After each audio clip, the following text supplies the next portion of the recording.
குடியரசு தினத்தை முன்னிட்டு காமராஜ் நகரில் மாபெரும் இரத்த தான முகாம் மற்றும் கண் பரிசோதனை முகாம். கிருஷ்ணகிரி மாவட்டம் ஓசூர் மாநகராட்சி காமராஜ் நகர் 4வது வார்டு பகுதியில் குடியரசு தின விழாவினை முன்னிட்டு மாபெரும் இரத்த தான முகாம் கண் பரிசோதனை முகாம் நடைபெற்றது.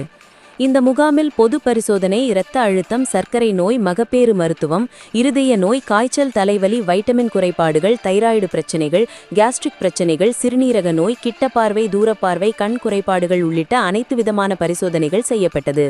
இந்த நிகழ்ச்சி காமராஜ் நகர் விநாயகர் கோவில் பின்புறம் பள்ளிவாசலில் நடைபெற்ற இந்த நிகழ்விற்கு ஓசூர் லயன்ஸ் கிளப் மற்றும் காமராஜ் நகர் குடியிருப்போர் நலசங்கம் நிர்வாகிகள் சீமராஜ், சென்னப்பன், லோகநாதன், துரைசாமி, முருகன், ஜே.கே. ஜிலால்கான், நூறு, முகமது யூசுப் பாய், முனீர் பாய், லாரன்ஸ் ஆகியோர் மற்றும் லயன்ஸ் கிளப் இணைந்து நடத்திய இந்த முகாமில் இளைஞர்கள், தொழிலதிபர்கள், சமூக ஆர்வலர்கள் என பலர் கலந்து கொண்டு 100க்கும் மேற்பட்டோர் இரத்த தானம் வழங்கினார்கள்.